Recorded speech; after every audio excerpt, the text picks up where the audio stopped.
이전에 뉴스 정면 승부 4부 사건 정면 보기 순서입니다. 오늘 이태원 참사와 관련된 얘기 나눠보겠습니다. 건국대학교 경찰학과 이웅혁 교수와 함께합니다. 안녕하세요. 네, 안녕하십니까. 예.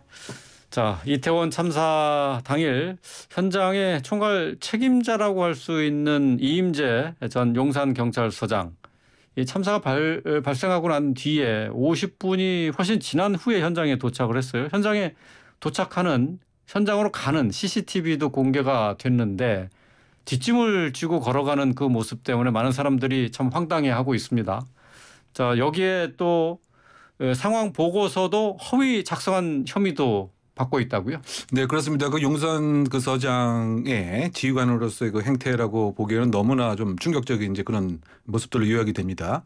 마치 그 뭐 산책하는 이런 모습으로 네. 뒤에서 이렇게 뒷짐지고 걸어가는 모습뿐만이 아니고 우리가 알려진 보도의 내용은 처음에는 현장에 10시 20분에 도착한 것으로 알려져 있고 그렇죠. 이것도 이제 아마 근무일지에 그렇게 작성된 것으로 알려져 있었는데 사실은 그 근무일지 자체가 10시 20분 그것이 아마 허위로 작성된 것으로 지금 감찰 조사 등의 결과에서 나타나는 것 같습니다. 네. 그러면 이제 그것만 해도 사실상 업무상 과실치사상의 혐의 이외에 그 허위 공문서 작성의 또 혐의까지 네. 추가적으로 수사의 또 대상이 된 것 같고요. 그러다 보니까 그 오늘 오후에 있었던 그 행안위의 여러 가지 의원과 또 당사자들의 그 질의 응답 과정에서 상당히 그 과격한 표현들도 많이 그 나옴직도 했다고 보입니다. 예, 즉시 긴급 체포가 필요한 사항이 아니냐 이 용산 서장에 그 대해서 말이죠. 뭐 그런 이제 언급도 그 나왔고요.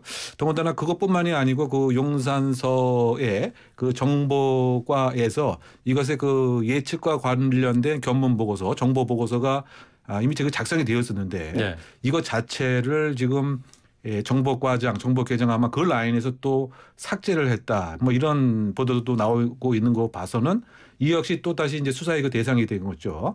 이를테면 증거 인멸뿐만이 아니고 네. 뭐 직권 남용 등의 좀 혐의가 있는 것이기 때문에 그걸 요약하게 되면 물론 그 전반적인 그 재난 안전 에 대한 그 프로세스가 상당히 부족한 면이 있었긴 합니다만 네. 역시 그 당일날 경찰의 용산경찰서의 그 대응 자체는 사실상 국민의 그야말로 비판을 받아 마땅한 뭐 그런 상황이 아닌가 평가해 봅니다. 예. 근데 이번 참사를 통해서 그동안 뭐 재난 대응 시스템에 대해서 전반적으로 다 완전히 쇠실한 것으로 국민들은 알고 있었는데 상황은 완전히 딴판이었어요.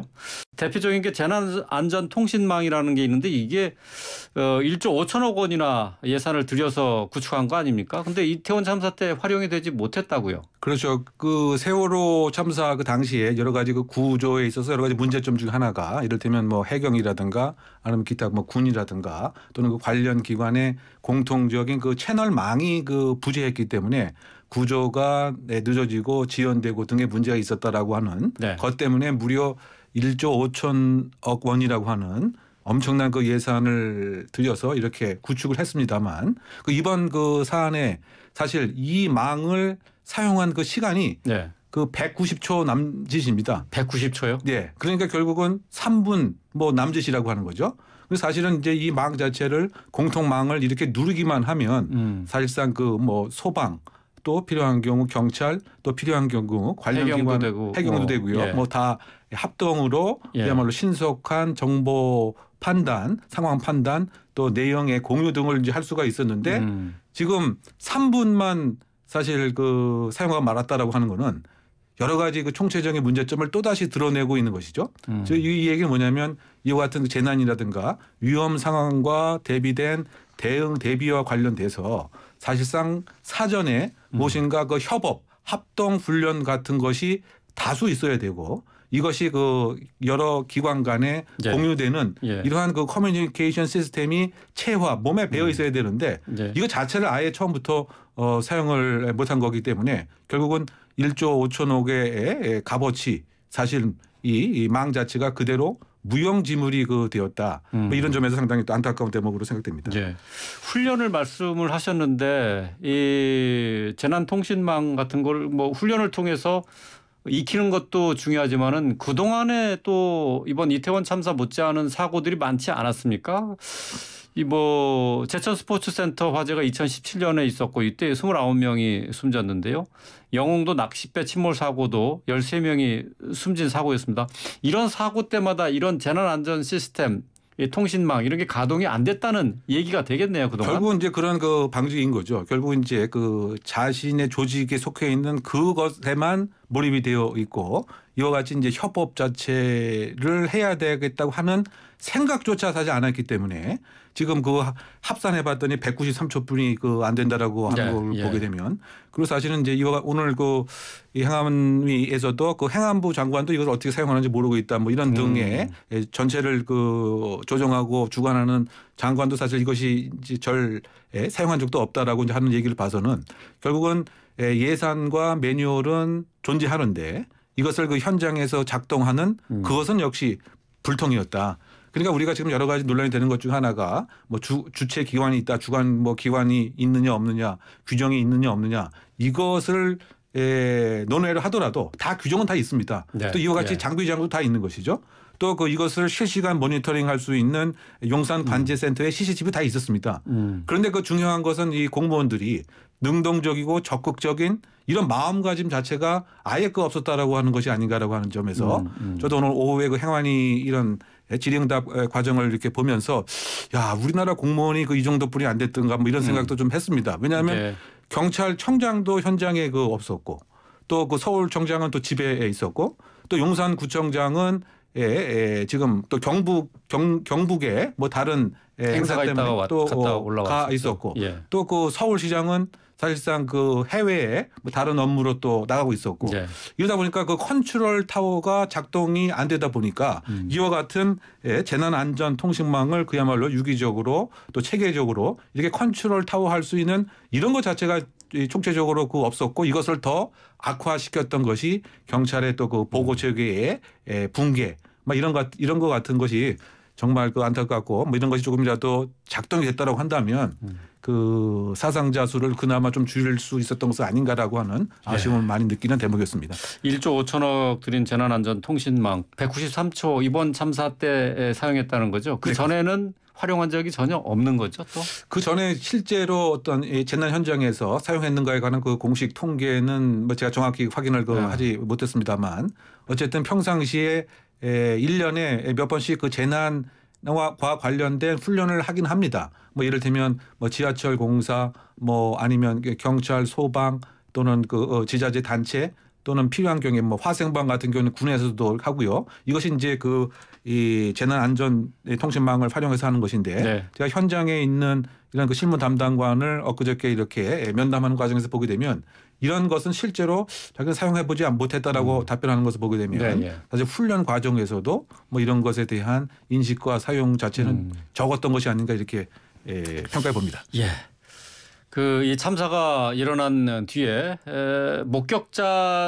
목격담으로 토끼 머리띠를 한 남성이 지목이 됐어요. 이 사람 때문에 참사가 일어난 것 아니냐라고 지목이 되면서 이 토끼 머리띠 남성에 대한 네티즌 수사대들의 수사가 시작이 되는데 결국 이 남성이 경찰에 나와서 조사를 받았는데 어쨌든 혐의가 없다고 조사가 종결이 된 거죠. 네, 그렇습니다. 지금 보게 되면 고의로 밀었다라고 하는 뭐 다수의 목격자 또는 인터넷상에 주장이 있었던 것 같고요. 근데 이 당사자 입장에서는 너무나 억울하다라고 해서 나름대로 또 알리바이를 또 입증을 했던 것 같습니다. 10시 전후한 시점에서 아예 위치한 장소 자체가 합정역 부근으로 뭐 교통카드라든가 뭐 기타 위치 장소를 이렇게 제출한 것 같습니다. 그러다 보니까 경찰에서도 혐의 없음으로 이제 종결 처리가 된 것으로 알려져 있습니다.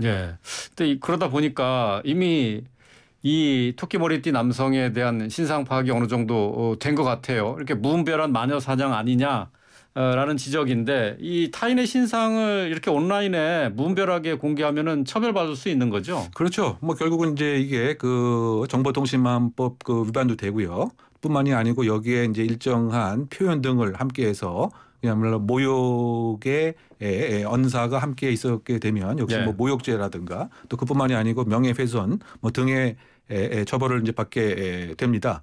그 따라서 이것은 어떻게 보면 제2차, 제3차의 그 파생적 또 사회적 재난이 아닌가 저는 이제 그런 생각을 해본 적 하기 때문에 이제 성숙한 지금 그 시민 의식으로 이런 근거 없는 마녀 사냥식 이런 것은 자제할 필요가 있지 않나 생각해 봅니다. 예.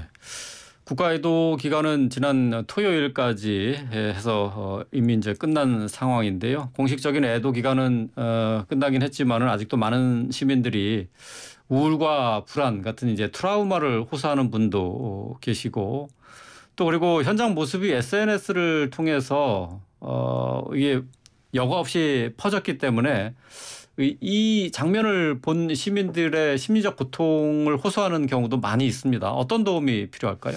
결국 이제 소위 말해서 이 심리적 트라우마하고 외상 후 스트레스성 그 장애 자체가 사실은 이런 업무를 하는 언론인뿐만이 아니고 이번 사안 같은 경우는 너무나 뭐 충격적이고 더군다나 이제 20대의 그 자식을 둔 입장에서는 부모 입장에서는 나의 일처럼 또 그 생각이 되는 것 같고요. 더군다나 지금 10대에 지금 세월호 참사를 겪었던 그런 청년들은 지금 또 20대에서 또 이태원 참사를 겪었기 때문에 더 어떤 외상의 정도는 이제 심하지 않은가 생각이 됩니다. 그래서 아마 그 정부에서도 여러 가지 지금 그 정부 기관에서 국가 트라우마 센터에 이런 치료를 할 수 있는 기회를 더 많이 확대한 것 같습니다. 그래서 뭐 불면증이라든가 뭐 두려움이라든가라고 하는 것이 있었을 때 적극적으로 이런 기관에 대한 그 서비스를 받을 필요가 있다고 생각이 되고요. 이와 같은 트라우마가 처음에는 없다가 또 다시 또 등장하고 이런 일련의 그 과정을 이제 그 거치기 때문에 이것은 그 재난 단계에서도 이른바 복구의 단계에서 상당히 그 중요합니다. 원래의 정상적인 상태로 빨리 회복하려고 하는 이제 그런 차원에서 정부가 지원을 하고 있는 상태인데요. 그 당사자들도 적극적으로 이와 같은 정부의 그 서비스를 활용할 필요가 있지 않나 생각해 봅니다. 이번 참사 이후에 경찰의 부실 대응도 도마에 올랐습니다. 뭐 이 때문에 이제 현장에 있는 경찰들도 여러 가지 이제 비판을 받고 있는 상황인데. 자, 현장 경찰들에게 이 악플도 달리기도 하고 또 파출소에 항의 전화도 많이 온다고요? 네, 그렇습니다. 사실은 이제 이런 끔찍한 이제 모든 책임을 어떻게 보게 되면 지금 파출소가 이제 떠안게 되는 이제 형국으로 좀 치닫고 있는 것 같은데요. 사실은 이제 그 파출소 10여 명이 이와 같은 그 10만 명 이상의 다중 인파를 대응하는 것은 기본적인 한계가 있었던 것이 아닌가 이런 생각을 해봅니다. 또 그 현장에서 이제 김모 경사 같은 경우에는 그야말로 그 목이 터져라 이런 외치는 이러한 이제 시민에 대한 긴급 구조에 또 최선을 다하는 이런 모습도 우리가 그 봐왔기 때문에 이거는 전반적인 현장에서의 정확한 판단 자체를 사실은 이제 그 지휘부에서 이제 그렇진 점이 좀 크지 않는가 뭐 이런 생각을 할 수밖에 없고요. 그래서 이제 현장에서 지금 어쨌든 뭐 경찰이 잘못한 점은 분명하기 때문에 비난을 받는 것은 필요할 수는 없지만 또 현장에서 열심히 하는 또 이런 경찰관들의 다수의 뭐 사기라든가 또는 그 심정이라든가 이것도 한편으로서 조금 이해해 주면서 응원을 해야 이런 참사에 더 적극적으로 예방하는 뭐 그런 계기가 되지 않을까 생각해 봅니다. 어려운 환경 속에서 열심히 제 일을 묵묵히 해나가는 경찰관 분들도 많이 계시다는 거 잊지 말아야 될 것 같습니다. 오늘 말씀 여기까지 듣겠습니다. 고맙습니다. 네, 감사합니다. 건국대학교 이웅혁 교수였습니다.